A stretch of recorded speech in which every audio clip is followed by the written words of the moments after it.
দিন রাতে শিয়ালটি রাতে সেই হাঁসের খামারের কাছে গেল।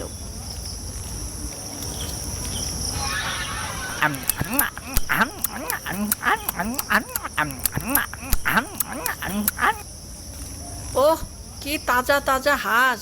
আরো একটা ধরে খাই। না থাক, প্রতিদিন একটা একটা করে খাবো, এতে চাষিও বুঝতে পারবে না।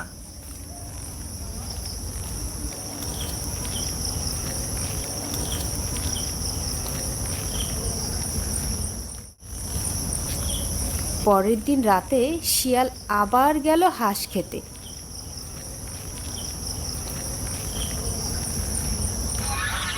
আজ আর এখানে খাবো না, বাসায় নিয়ে গিয়ে আরামে খাবো।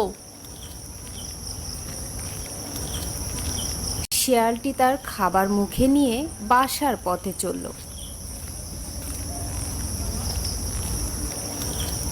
সে জঙ্গলের পাশ দিয়ে যাচ্ছিল। চলার পথে সে একটা বাঘের মুখোমুখি হলো।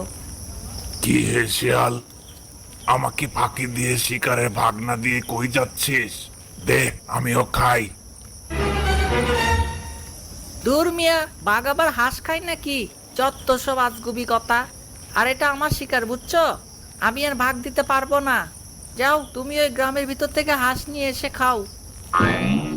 না, লোকালয়ে যেতে আমার ভয় লাগে।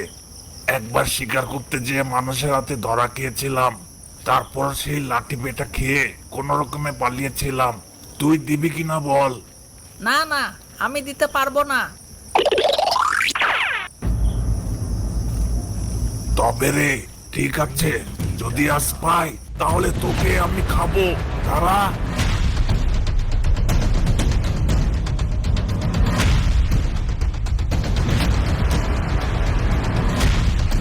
তারপর বাঘটি শিয়ালকে আর ধরতে পারল না। শিয়াল জঙ্গলের মধ্যে পালিয়ে গেল।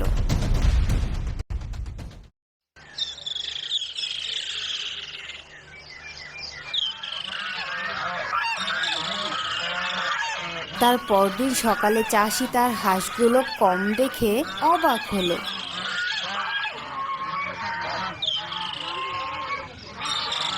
বুঝেছো গিন্নি, প্রতিদিন রাতে একটি করে আমার হাঁস উধাও হয়ে যাচ্ছে। কি করি বলো তো? আমি বলি কি, আজ রাতে আমরা একটু জেগে থাকবো, তারপর দেখি কে আসে। যে আসবে তাকেই আমরা লাঠি পেটা করব। ঠিক আছে, তাই করব। যে আসবে তাকে আমরা ধরবো, বুঝছো?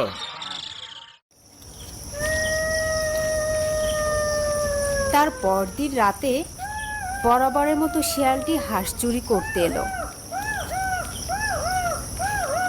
আর ওদিকে চাষি আর তার বউ ওত পেতেছিল তাকে ধরার জন্য। আহ, কি যে মজা! এ যে মেঘ না চাইতে বৃষ্টি, প্রতিদিন একটা একটা করে হাঁস খাচ্ছি।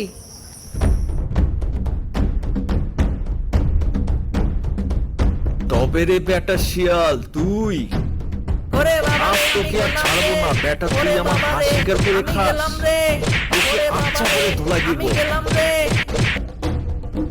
ওরে বাবা রে, আমি গেলাম রে, আমি গেলাম রে।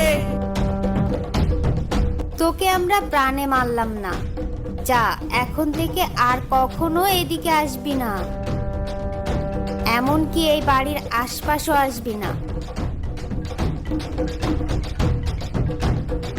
তারপর শিয়ালটি সেখান থেকে হেলে দুলে চলে গেল।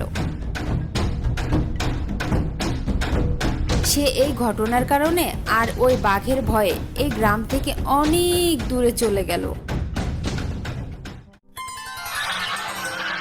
চাষি আর তার বউ সুখে শান্তিতে